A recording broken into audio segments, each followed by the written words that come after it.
Welcome to the November 2017 HASP monthly meeting.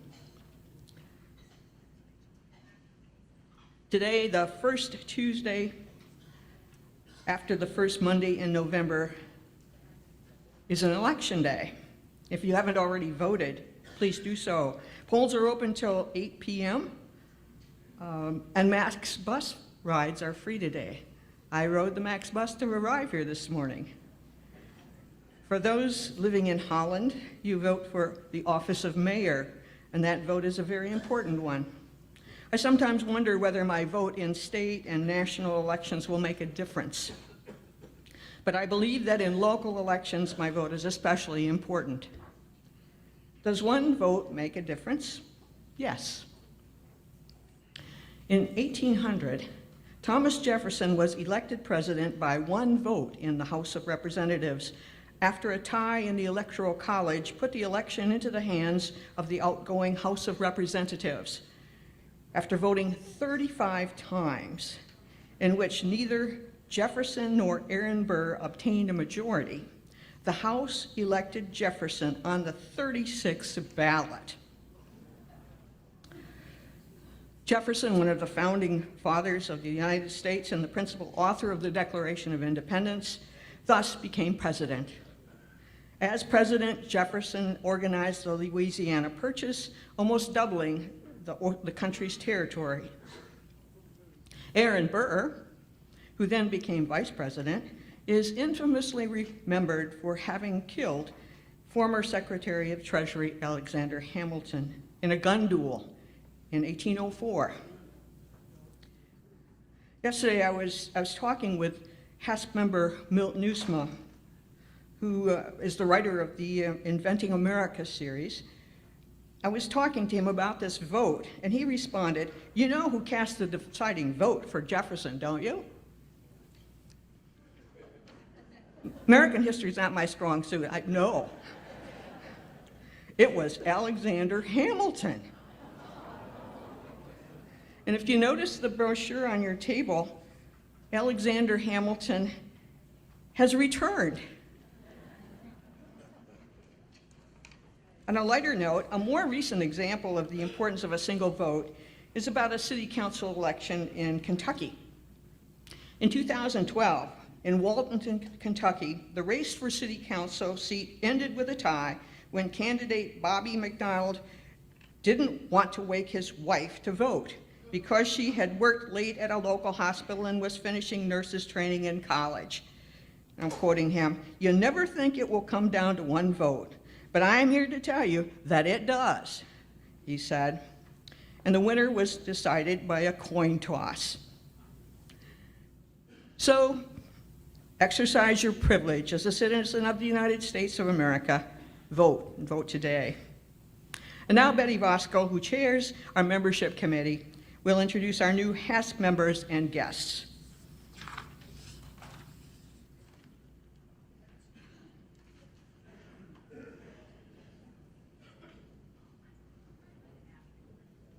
That's great.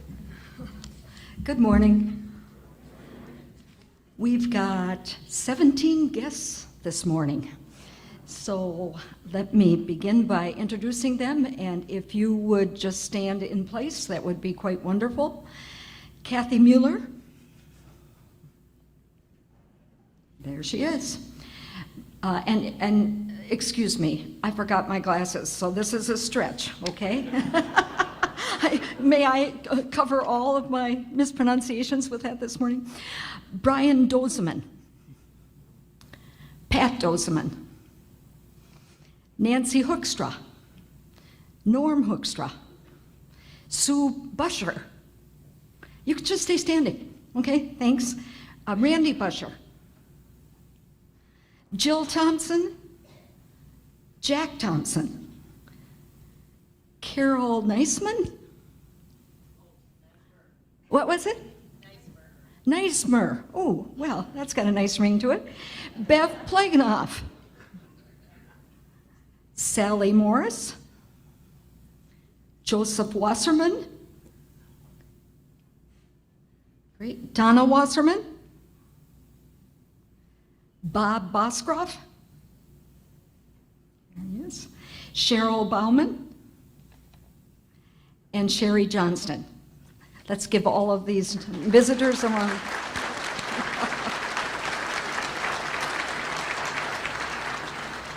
And now for our new members this morning.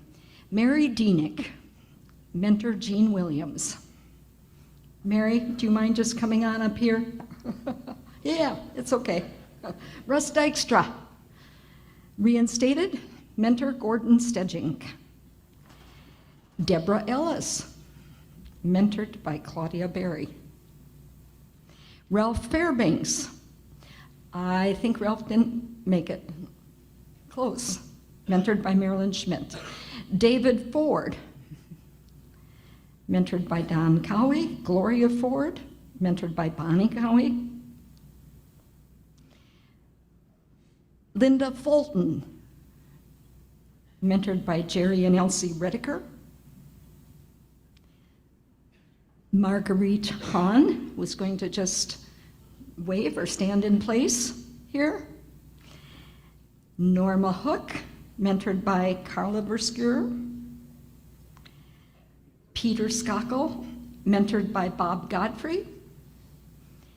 And John and Marilyn Tommy, mentored by Al Verskure. These are our new members. Let's give them a round of applause.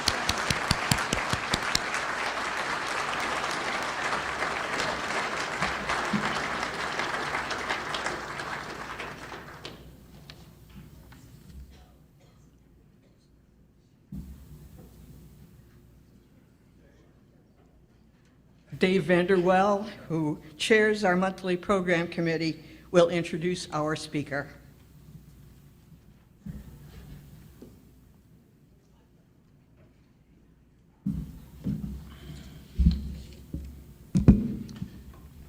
Three months ago, when few of us were thinking much about natural disasters and doing a program on FEMA was only an abstraction in our program committee's mind, the situation changed significantly in the last 3 months, and we're proud to address the whole area of emergency management this morning. Since the end of August, the quick succession of hurricanes, Harvey in end of August down in Texas and the Gulf Coast, Irma in September, Maria at the end of September, and then the California wildfires have put emergency management at kind of the crosshairs of our attention in our minds and thoughts and prayers over the last couple of months. Many of us in the room, I think, know people who have been threatened or directly affected by one of these natural disasters.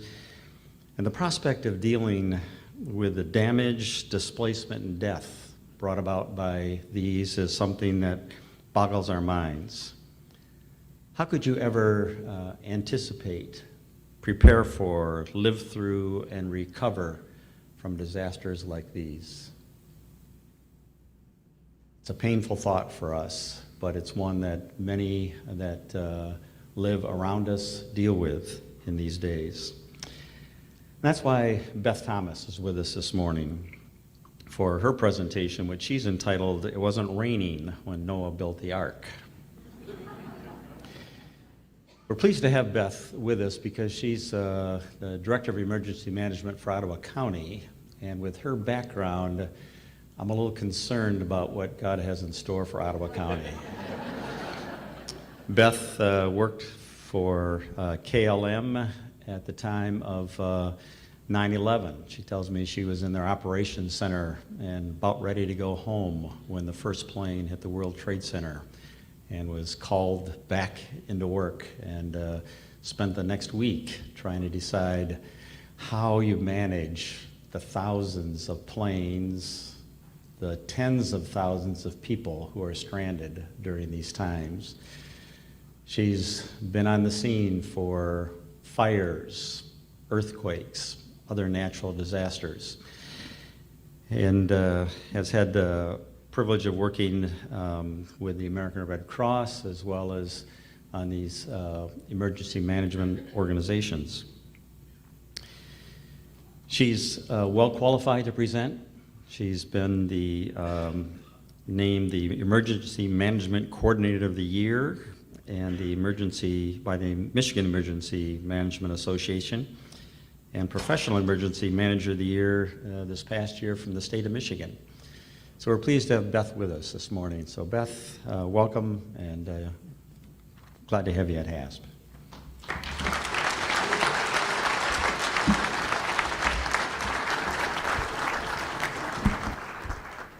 Thank you, Dave.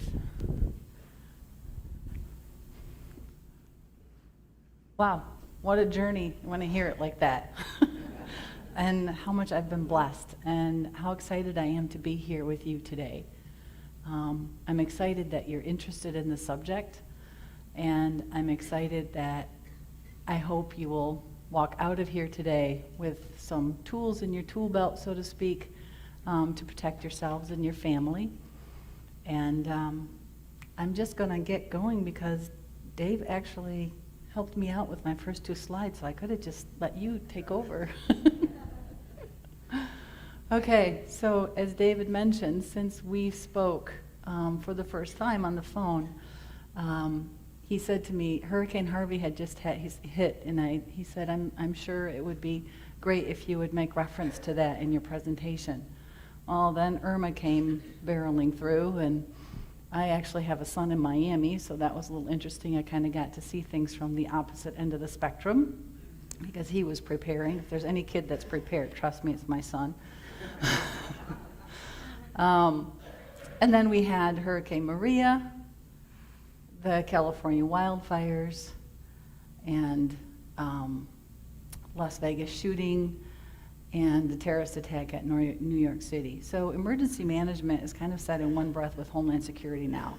I'm Director of Emergency Management and Homeland Security, and that entails that we do all hazards planning. So we plan for natural and man-made, as we call them, disasters. So terrorist incidents and any natural disaster that could possibly happen. How in the world do you do that? I'm a mover when I talk, so I guess if I stand down there, you can't see me very well, can you? Let me start out by giving you the basis of Homeland Security emergency management. Emergency management actually evolved out of civil defense. How many of you remember that? I'm sure a lot of you probably remember my predecessor, Mr. Bill Smith. He was Director of Emergency Management before I was, and when he retired, I think he was actually on the front of one of our newspapers with a can of prunes that came out of the basement of a fallout shelter or an emergency shelter. So yeah, I don't have the prunes with me this morning, but emergency management kind of evolved out of that. But there is a state mandate and a federal mandate for emergency management. And within the state of Michigan, it's called Public Act 390, otherwise known as the Emergency Management Act. This act details what emergency management is in the state of Michigan and what we are responsible for. After 9/11, I was saying to Dave as well, that after 9/11, emergency management changed a lot. A lot of stuff we did before 9/11 seemed kind of silly, and having evolved out of civil defense days, and now we had a whole different threat. So a lot changed since then. And 2 things that are important was the National Response Framework was written at the federal level, and the Presidential Homeland Security Presidential Directive was written, which also addresses emergency management. So that's just a little bit of the theoretical background for you. The purpose of the law, Public Act 390, is, and this is what we're going to get into a little bit this morning, is planning, mitigation, response, and recovery from a large-scale incident or disaster. A disaster, how many of you know the difference between an emergency and a disaster? Do you think there is one? Emergency and disaster. How many people in here speak Dutch, by the way? Awesome. 2 of us, that makes 2 of us. We're in Holland, aren't we? Okay.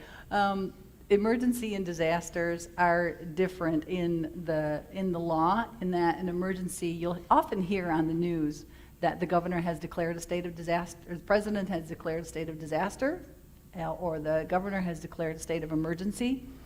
What that entails is, well, we'll be looking into that. What aid is I gotta watch it that I don't fall off this stage. What aid is there following a disaster? But an emergency is basically saying we need help. We have a lot of resources that we're throwing against this thing. We're doing the best we can, but we're coming up short and we need a lot of help. Then you declare an emergency. State of disaster is a threat or a loss of life, property, and a lot of injuries and that type of thing. So there is a little bit of a difference there in the law. So who's actually in charge during an emergency? At the state level, it would be the governor. The National Guard commander also can be incident commander, or the director of Michigan State Police. In Public Act 390, director of Michigan State Police is Colonel Christy Etu. She is the emergency management director, let's say, for the state of Michigan. At the county level, the chair of the Board of Commissioners in Ottawa County is actually the one that is the chief elected official that is responsible for emergency management. So technically, that is who I answer to, is the chairman of the Board of Commissioners. I'm housed, by the way, in the sheriff's office. So on a daily basis, I work with the sheriff and the undersheriff. The city, so in the city of Holland, the mayor is ultimately responsible. So it always falls, as you can tell, to the chief elected official. Township, it would be a supervisor. In the village, it would be a president. Ultimately, for the state of Michigan, governor is responsible and has the duties and has the authority to do things that we at the county level obviously can't do, such as mandatory evacuations. People often ask me, can you mandate an evacuation? I can highly recommend it. I cannot mandate it, but the governor can. So he's got the ultimate authority. Let me talk to you a little bit about the declaration process. The declaration process, we say, and I think this actually I have in a different slide a little bit further down, every disaster begins and ends at the local level. That means right here.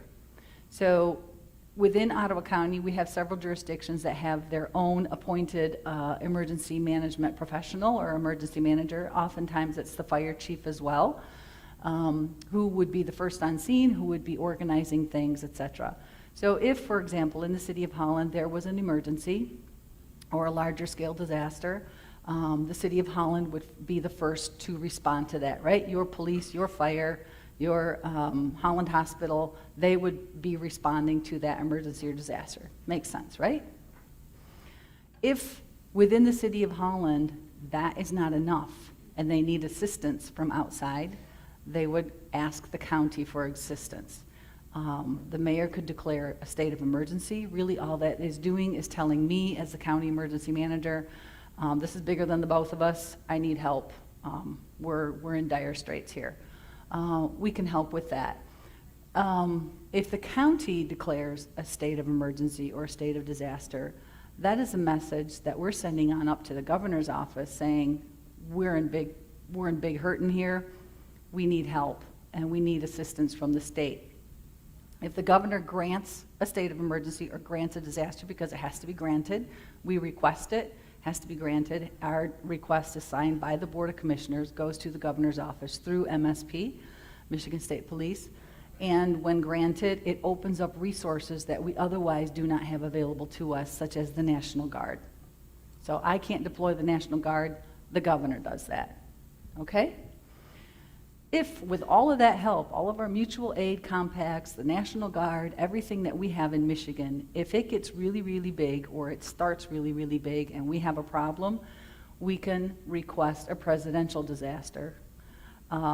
What that means is that the governor then goes to the president and says, we have a disaster on our hands or we have a big emergency on our hands, we need federal help. Help is in the form of resources, which I'll get into in a little bit.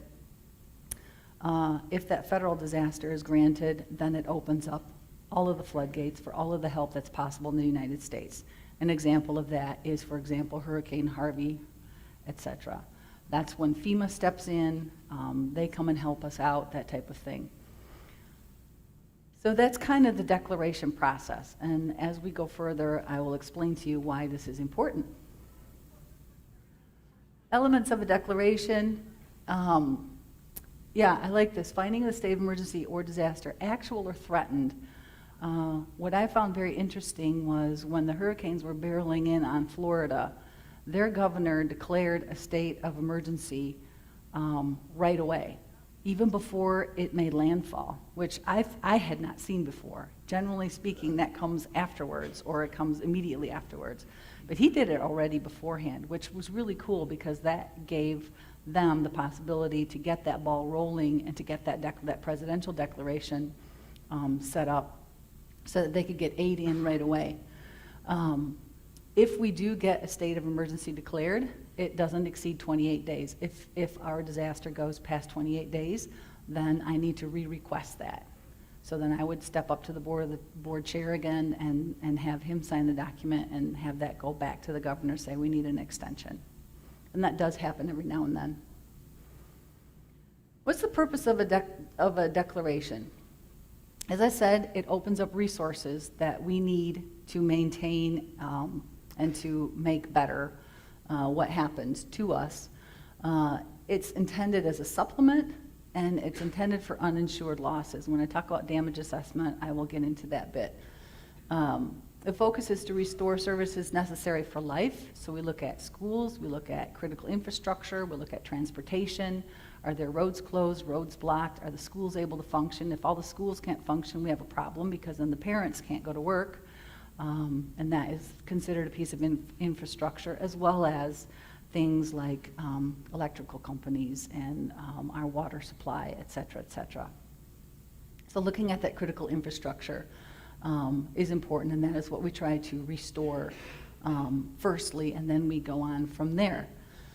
Citizens and organizations bear the responsibility for preparedness, and that is a lot of the reason I'm so excited to see you all here today, is because we all bear the responsibility to prepare ourselves for an emergency.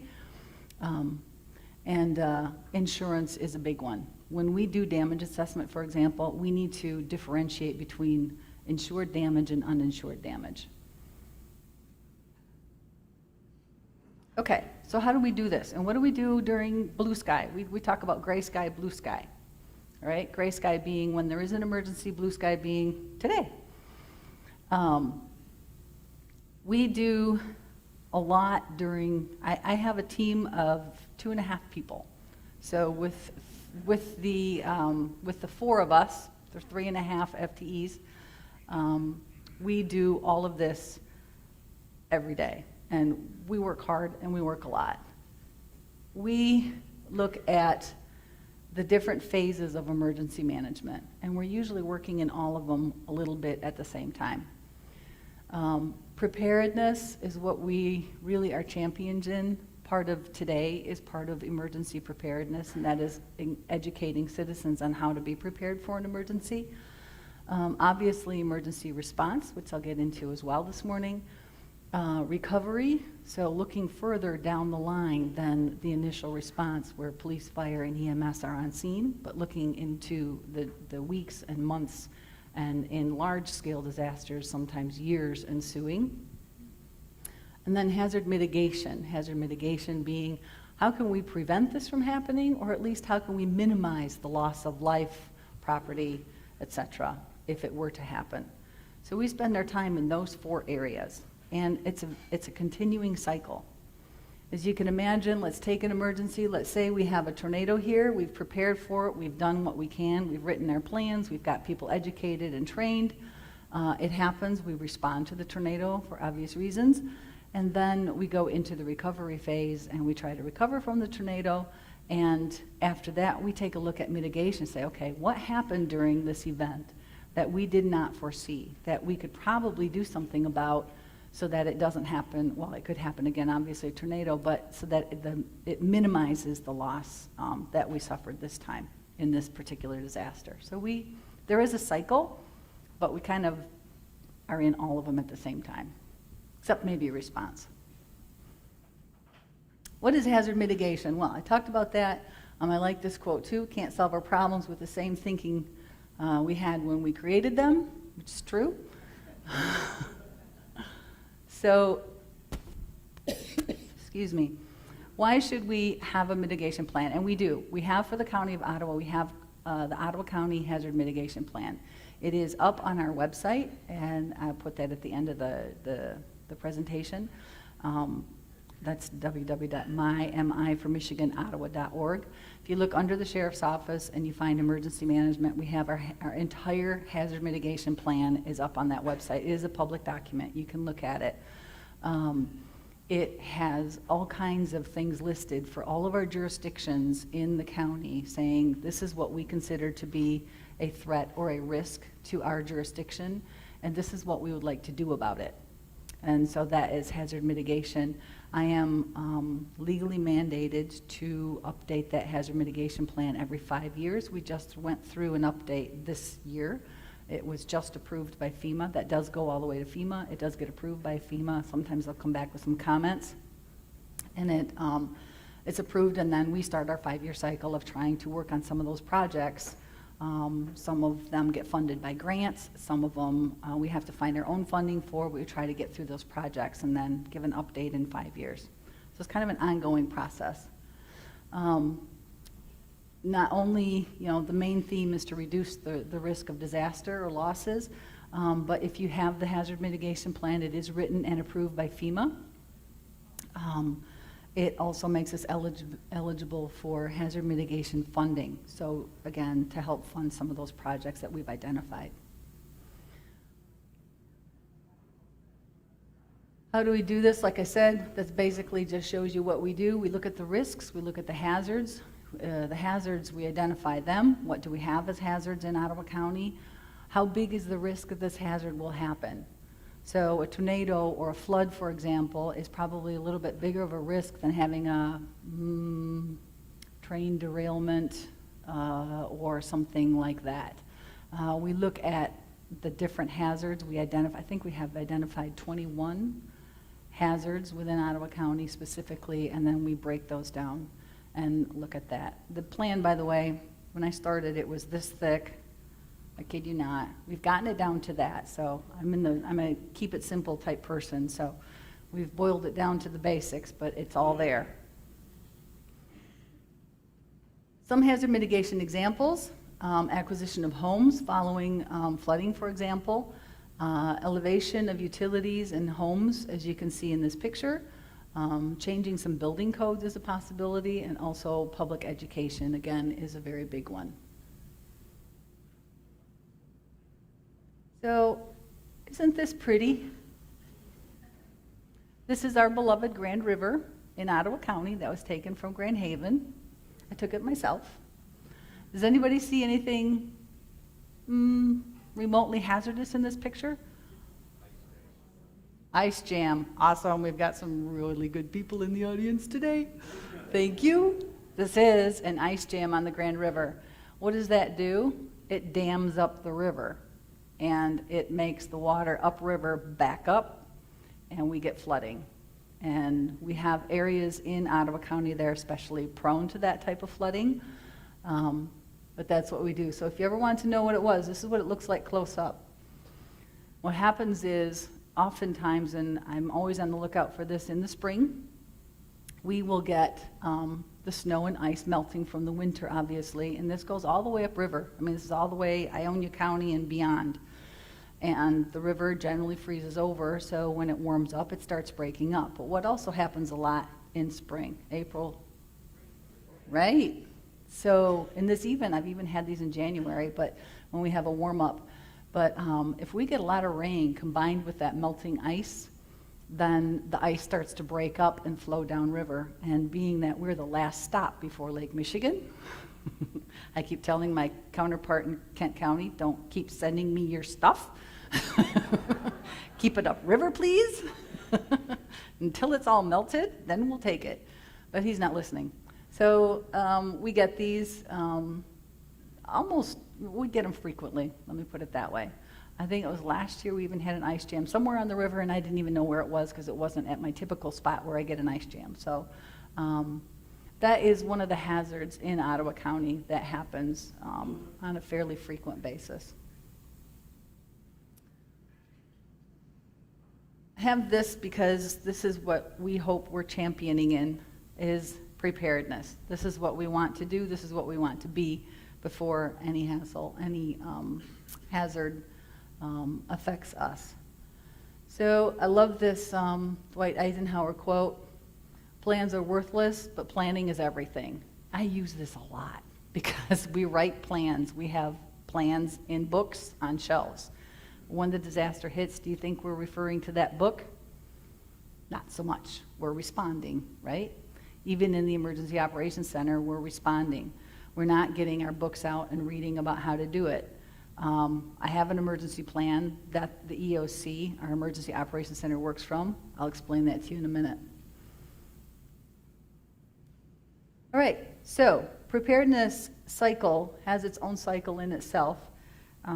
We have a regional governing board that we administer the Homeland Security grant in our 13 county region, Region 6, which is utilized to plan, train, prepare for any type of terrorist-related incident specifically. So what we do is we write our plans, obviously. We equip. So when you write a plan, there's going to be some stuff that you need in order to be able to do the job that's written in the plan. So we equip and we organize people and resources. We train them, and we do a lot of that. And then we exercise. How many of you have ever seen anywhere in radio, television, newspaper that we've been doing exercises? They do, yeah, they do. We do on a regular basis. We exercise various parts and components of an emergency plan, or we exercise the entire plan. There's many ways to do that. And then we go back, we evaluate the exercise, and then we look at what can we improve on. That, too, is a continuing cycle. Planning, what kind of plans do we have? Some of them are very specific. Debris management, donations management, our county emergency operations plan. We have that I'm also required to update, but we update it on an ongoing basis. We actually have an exercise scheduled for the end of this month, in which we'll be exercising our EOC again. Grant management, program management. So the emergency management program management is under my purview. We have recovery plans. We look at temporary housing, utilities. We work very well with the Red Cross in Ottawa County. And as I mentioned before, we have our hazard mitigation plan as well. So there's a lot of plans and planning that happens. But even when we're planning an exercise, it's not really about what you write down on paper. It's about getting your mind to think that way. A lot of us don't want to think about stuff like this, so the planning part of it is essential. These are some of the resources. I'd like to talk too about resources are people and things. They're not just things. They're not just a fire truck or an ambulance or anything else that we might need to handle an emergency. The resources are important, but honestly, it's the people that really make it happen. Those are our dedicated first responders. I don't run them, by the way. I'm emergency management. I do more stuff in the background to assist and to support them. But we have within Ottawa County Emergency Management an just extremely valuable organization of volunteers. I have a great volunteer coordinator at the moment. He's featured up there sitting on a Red Cross cot with his arm in a bandage because he's doing an exercise with us. But we have several areas that we plan, train, and exercise in and have volunteers for, and they are on an emergency call-out list of hours in emergency management that we can utilize at any time. They do anything from, is there anyone in here that's a ham radio operator? Yay! 2 of us again. Ham radio operators are extremely valuable to us because if we were to have all cell towers down, radio communications down for some reason, our amateur radio operators are the people that we would rely on to get communication to and from the Emergency Operations Center to, let's say, local shelters or the field where the on-scene disaster is happening. Extremely valuable group of people and very dedicated to what they're doing. We have Citizen Corps. That is actually a federal program brought down to the local level. There are different teams that are involved in a Citizen Corps group. We have Medical Reserve Corps. Those are medical professionals that are volunteering that we can utilize during times of emergency. In Blue Sky, what they do is, recently we had a race on the 231, for example. They'll set up a first aid station. They volunteer during tulip time. Our amateur radio volunteers volunteer during tulip time. So we get them to sharpen their skills and to feel useful even though there's not a disaster right now.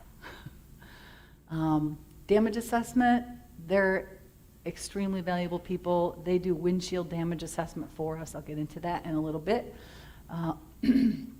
And then we have Skywarn. Has anyone here ever heard of Skywarn? Right, more than 2 people in the room. Thank you. Let me tell you about Skywarn. These guys are amazing, and gals. So we work a lot with the National Weather Service. That's nowadays. You know, it could be, I love this one, and I have to get down to see this, but this is a lot of fun. I love this slide. This is somewhere up in Alaska. It says Serpent River Weather Station. If there's a rock hanging next to this sign, it says if the rock is wet, it's raining. If the rock is swaying, it's windy.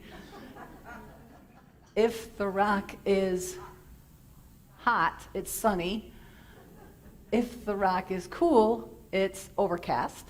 If the rock is white, it's snowing. If the rock is blue, it's cold. I didn't know they turned blue when they got cold. If the rock is gone, it's a tornado. So we have a different way of doing this here in Ottawa County, and it's called Skywarn. But basically, this is a humongous group of people, but I have a team of people that work with me specifically on anytime there's inclement weather. They are gearing up ahead of time. They're checking to see who's available.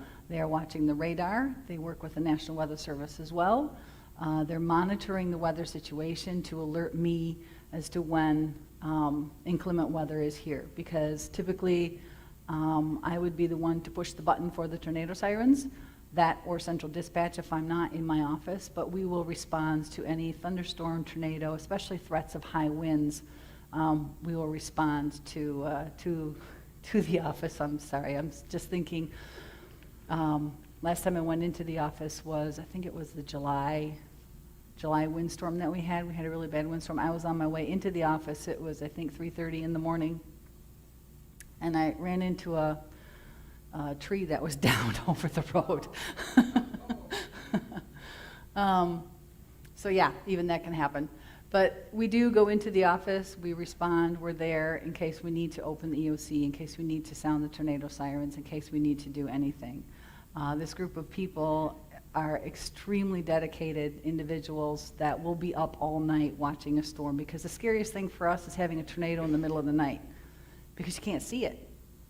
And normally we're watching the clouds and we're watching the weather, but you can't see it in the middle of the night. Maybe by some flashes from some power poles that get hit or something like that, but it's really difficult to see it. So these people will stay up all night and let me sleep so I can go to work the next day, and they have to get up and go to work the next day. So I'm extremely grateful for them.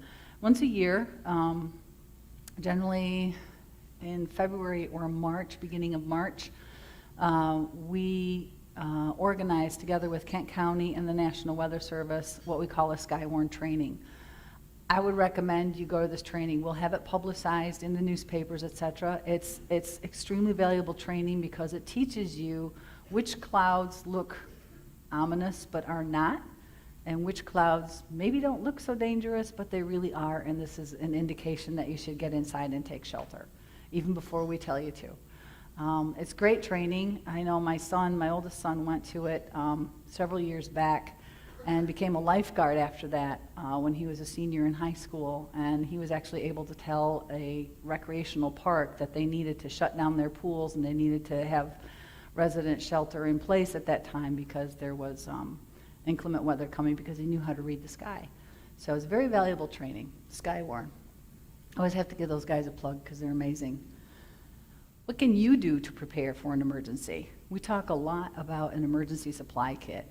Do you have something in your basement, if you have a basement, or someplace that you can go to that has your immediate needs?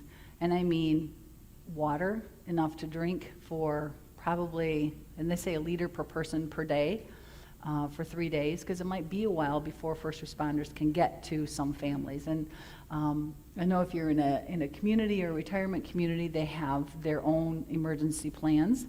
But you know, your children, your grandchildren, it's important to let them know too. For a while, I was giving my kids, it's almost, okay, well, it was one of their Christmas gifts, but when they grew up, they got emergency supply kits from me for Christmas. I mean, it's just how we roll. So there's a reason my kid in Miami is so prepared. He took it to heart.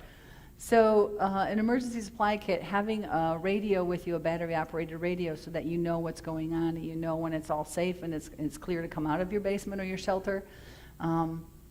Imperishable food, water supply, flashlight, a whistle, so that if you are under debris, that maybe you can let someone know that you're there without having to yell. A lot of things, a lot of good things that you can think of, and I'll give you some resources at the end of this presentation to tap into. So emergency supply kit is how we can prepare ourselves and then just be informed. Response. These are our ever faithful, we talk a lot about them all in one breath, police, fire, and EMS. Police, fire, and emergency medical services. We work with them all the time, and they are awesome individuals. I can't say anything else, but they are absolutely awesome individuals. So like I said before when I started this, we know that disasters begin and end at the local level, right? We go through the declaration process. What happens if we have a disaster that is so big that FEMA does come in and help us out, then eventually those people go home. And for years after that, you may still be struggling with the effects of what the disaster had on you or your family or your loved one. You may still be talking about it at the barbershop or the hairdressers, weeks, months, years following the disaster. So that's why we say it begins at the local level, because generally there's a call to 911 and that's where it starts. But it ends at the local level as well, because recovery can go on for a long time. This is what our EOC looks like currently. We have a lot of stuff that we pull out to assist us, but it's just one big room with a lot of stations set up. Our emergency plan for the county is set up in a checklist-based form. So each one of these positions has a checklist that they have in front of them on those trays that we will lay out when we activate our EOC. And we encourage them to go through the checklist. Now, does it mean that they have to do everything on that checklist? No, it's just more of a reminder that says, have you thought about this? Have you thought about that? Because when the adrenaline gets flowing, and a lot of people that are in our EOC are not necessarily first responders. They're people from public works, there's people from schools, there's people, you know, whatever the disaster is, we can put representatives in our EOC that have been trained to work together to work through the disaster. So our checklist-based plan is important, so that if need be, I could take one of you and put you in that position and you would be able to function. That means that sometimes we do exercise. We have it 3-tiered deep, meaning if person A can't come, can't respond to the EOC, then we call person B, and if person B can't respond or is on vacation or is ill for whatever reason, then we call person C. So we have it 3-tiered deep, but that means that it's difficult to exercise all of these people. It's difficult for them to take a chunk out of their day. Some of them are volunteers, some of them are paid, some of them are paid on call to be in our EOC to exercise this. And it's really hard sometimes to get people to exercise something that we're hoping is never going to happen, right? We hope we never need it. We're doing a lot of stuff we hope we never, ever need. So getting them in, sometimes they're a little bit uncomfortable because it's been 6 months since they've been in the EOC or done an exercise or something like that. So they get a little bit uncomfortable sometimes. So I like this one. We call our EOC an unfamiliar place where uncomfortable officials gather to make unpopular decisions based on incomplete information, because in a disaster, usually the biggest need right away is for information and you don't have it. Allocating inadequate resources for unanticipated requirements in too little time. But we do it, and we do it gladly, and we practice for it a lot. So those are some of the positions that are really hard to read in our EOC, but what's important here is there is a system out there called the Incident Command System. Has anyone ever heard of that? It stemmed from the California wildfires, and it's an organizational system that is now spread out through the presidential directives and the national response plan nationwide, so that if I, for example, were to go to Kansas to help with a disaster, they would say, there's the logistics officer, and I would know exactly what they were talking about and what that person's job was, and what my job that I had been given to help with, how that connected to that logistics officer, for example. So it's a system that we use. What I did in Ottawa County is I geared our EOC towards the incident command system as well, so that when there's incident command set up in the field at the scene of the disaster, it can relate directly back to the EOC, and we're having oranges and oranges and apples and apples and not apples and oranges, if that makes any sense. So on the left there you see red, that's the operations section. We have a finance section there in green. We have a logistics section in orange, a planning section in blue, and then in the purple at the top is the command staff. In the command staff is the liaison officer, the EOC director, and the PIO, or the press or the public information officer. Those are roles that kind of encompass everything involved in the disaster.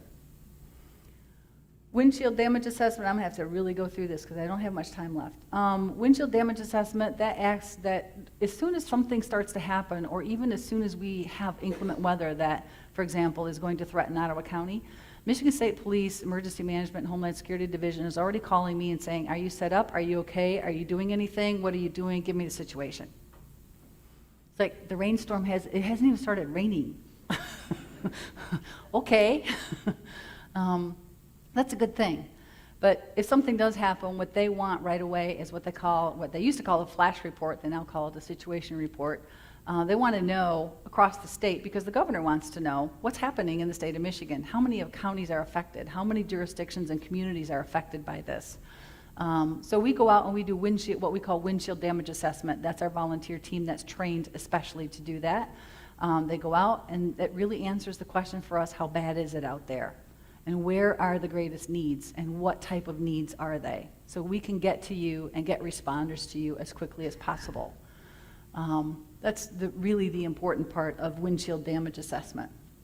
Also tells us what else do we need to do, and are there any threats that are still, that are going to continue, or is there another threat coming that we aren't aware of that we see now? Is there a building on the verge of collapsing, for example, which would be a disaster within a disaster, am I right?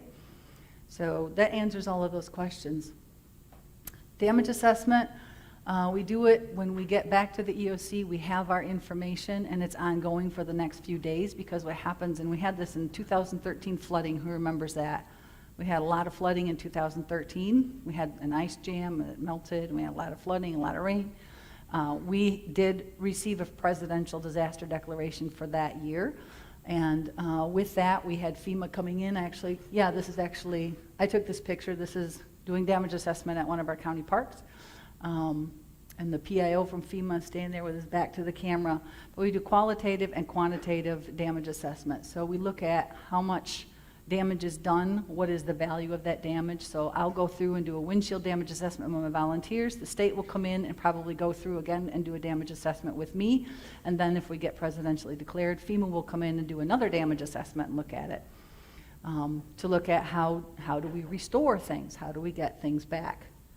And that leads to recovery. This is actually from the Hudsonville tornado in 1956, an actual picture. Recovery is difficult. It's very politically charged, and it's really, there are no master plans or guidance for it. I have one position in the EOC.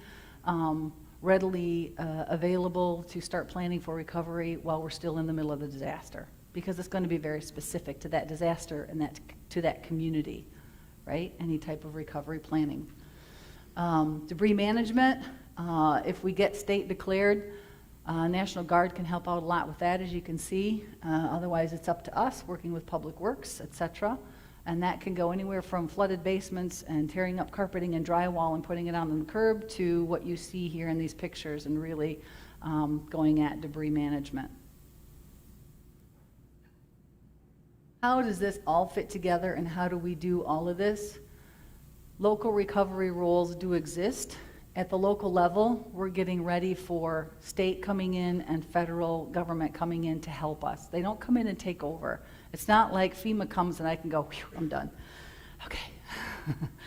Yeah, would be nice, but that's not the way it goes. They're there to assist us and to support us and to help us with their resources that they have, be it manpower, be it financial or other types of resources. So we coordinate the recovery efforts at all the levels, local, state, and federal levels. The state will help us with public information if need be, if there are other counties affected, for example. They ensure the legal and statutory compliance. They give us their expertise and guidance, especially with the National Guard. We have exercise with the National Guard as well, by the way. We have another one coming up. The feds will come in and send the resources that we need. They will open a joint field office or disaster recovery centers for the general public, and they'll help administer the disaster relief funding if there is any, and grants, etc. Assistance programs, this is where people get a lot confused. We get a lot of phone calls following the disaster of people asking us, "Where's my FEMA check?" Unfortunately, FEMA doesn't just start dishing out checks following a disaster. FEMA's role in disaster is not to make life the way it was before the disaster. It's to help out with those first needs: roof above your head, clothes on your back, food in your stomach. Basically, that's what FEMA is there for. They're not there to make life whole again. They supplement what we're trying to do in our own communities to restore. Okay? So there's 3 types of assistance. Hazard mitigation assistance. Remember, I mentioned our hazard mitigation plan, and if I didn't have a plan, I would not be eligible for hazard mitigation grant funding. That's usually the first thing to follow a disaster, is through the state, the feds will give us hazard mitigation grant funding. Help us if we have to. If we had a road washout because of flooding, when we restore that road, is there a way we can restore it that makes sure that it doesn't wash out again? Can we put a drainage pipe underneath the road, for example, to make the water, to divert the water so it doesn't wash out again? That could be covered with hazard mitigation grant funding, for example. Okay? Public assistance, that is grants to government and the nonprofit sector to repair any public damage. When we do damage assessment, we have to divide it between public damage and private damage. So your home is different than the library in our books. And then individual assistance, that usually comes not by FEMA check, but in the form of a small business loan. Reimbursement, damages are expensive in a disaster, but running the disaster, keeping the EOC open for a week, paying first responders extra hours, etc., that's expensive. So reimbursement for a disaster is huge, and the federal government, if we get declared, helps out with that as well. I was going over this presentation Sunday evening, and my husband shouted up to me as I was in my study, "Beth, something just happened in Texas today." So the urgency, or the, how pertinent it is to be prepared and how pertinent it is to be ready is extremely important. And I was reminded again, not only on the forefront in the beginning of this presentation, but even as recent as Sunday, that it's very important to be prepared. Ways to do that. This is an awesome website. It has a lot on it that tells you how to get ready for a disaster.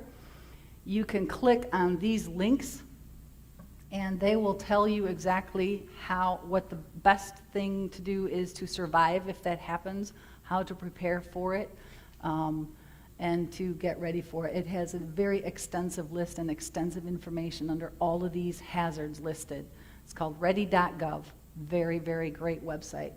We also have the FEMA website that has a lot of information on it too. If anyone knows business owners in the community, there's a lot in there, and also on ready.gov for business owners, how to prepare your business and your employees for a disaster, as well as your family and your personal life. Smart 911, I'll tell you a little bit about that. That is our 911 center. Ottawa County Central Dispatch Authority has purchased Smart 911. If you go to smart911, I think it's .com, you can go there and fill in your information so that if you have an emergency and you call 911, that dispatcher has access to that information. So if you are on special prescriptions, or you have a dog that you want taken care of, or there's anything, you're on oxygen, or anything like that, then those indicators are in that. As soon as you call 911, they can bring that up. They cannot bring up that information on their own. It's only linked to your phone call. So if there is a bad dispatcher, which we do not have, we have great dispatchers, they're an awesome bunch of people, they can't just go in there and pull up on the computer and go into a database and pull up your information. It's not possible. So your information is protected, and you can go through that and mark down those indicators. It's a great, great, great thing. The state of Michigan just purchased it and made it available to all counties last year. We were 2 years ahead of the game in Ottawa County. In that 911, Smart 911 list that you can fill, and you can choose to fill out which information you want to fill out. You don't have to fill out information you don't want to fill out. But in there is also a checkbox that says, yes, I want to receive emergency alerts. If you do that, then when I send out an emergency alert through a cell phone, you will receive that emergency alert from us if you opt in. It's only an opt-in thing, so you have to go to Smart 911 to put your checkbox in there. That being said, and that's the last thing I'll start with, or I'll conclude with, that being said, there is something called IPAWS. It's Integrated Public Alert and Warning System. That's a federal system that I also have access to, and that will alert any person, any resident within, let's say, earshot or with cell towers in a specific area, or specifically within Ottawa County. If anyone's ever been to Florida and you've gotten an Amber Alert when you're sitting in a restaurant and everybody's cell phones go off, that's IPAWS. We have that capability too. But I can't send messages through IPAWS that are not very specific to what the federal government allows. So a tornado warning, yes, that will come through IPAWS. If we have tulip time here and there's a tornado headed here and I know for sure it's a confirmed tornado warning, I will hit IPAWS, and everybody in the neighborhood, even people visiting from outside the city, will get that alert. If it's, we had a tanker spill on the 196 at exit so-and-so, that will not come through IPAWS. That would come through that opt-in version of Smart 911. So good resource for you to have. So my question then is, are you ready? If you're not, visit these websites, please, and look at them and get that information. It is really great information. So I guess I would just like to open it up to questions for now. We've got time for just a couple of questions here. Are there some questions? One down here. Not all at once? Okay, start there. Yes, regarding using the smartphones, iPhones, I might suggest that people do like we used to do going into a weekend, make sure our gas tanks are full when gas stations were all closed on Sunday, because one of the biggest biggest issues we're having in disasters, as a ham radio operator, you know this, that with the average people, they forget to keep their phones charged. Mm-hmm. So I would recommend not only do you keep your phone charged, but you buy one of those little rechargeable battery packs that they can plug into their phone, so when the battery goes dead, they have at least an extended period of time. I just wanted to add that. Absolutely, and I can speak from experience that when my son was in Miami and preparing for that to happen, he had multiple chargers already and everything for a cell phone, and he limited his communication with me. Mom, I'm just going to tell you I'm okay so far. Bye, because he wanted to save his battery. So, yeah. that is important. My question is, the city of Holland extends into Allegan County. If we live on the other side of the street, what do we pay attention to? What's going on in Ottawa County, following those rules, or must we be on top of what's going on in Allegan County? Well, I can tell you that Scott Corbin is my counterpart in Allegan County. Jack Stewart is my counterpart in Kent County. And Rich Warner is now my counterpart in Muskegon County. So with Ottawa being sandwiched between those counties, we work together very, very well. The odd thing is, and the state is well aware of this because we have made them well aware of it, Scott Corbin is phenomenal. He is an absolute professional and knows his stuff. Like almost no one else. He's also president of the Michigan Emergency Management Association yet this year, has been for the past 4 years. Phenomenal guy to work with, and we work together all the time. We are and we've met with the city officials in Holland, very aware of the fact that the city of Holland is divided between Allegan County and Ottawa County. And so our plans are, we work together. So it doesn't matter. When you get your information, you're either going to get it from Scott or you're going to get it from me. It's going to be good, pertinent information to listen to. Just adhere to whatever emergency management and those officials are telling you. This is just a question that has made me curious. When you see from the media a disaster area, here I am over here. Thank you. Yeah, it's helpful if you raise your hand. There's a lot of people here. You know that the people taking the photographs weren't there during the disaster or immediately after, but usually the roads have no disaster debris on them. And I know that's done by some kind of heavy equipment. Do we have that in our county? And how do you get that equipment there? We work together very closely with our DPWs, and so we do have a lot of resources, available to us for that at the local level. However, that is where, for example, if we were to get a declaration of a state of emergency, the National Guard would become available, and they have a lot of heavy equipment that they can bring in and they can bring to bear on the situation. So yes, we have, we don't have to own everything. We have a lot of mutual aid compacts within the state of Michigan, even outside of the state of Michigan, within our region of 13 counties, those counties that I just mentioned to you. We have a lot of people we can ask for help, and they are there and ready to help us like that. So that's why I started explaining that declaration process. It seems a little bit like meat and potatoes in theory right now, but what happens is that is how we get our resources in to help out with that emergency, is through that process. I think our time is tight here, and so we're going to wrap up at this point. Beth, we want to thank you very much for coming in this morning. Thank you all. It's been terrific. Thank you very much.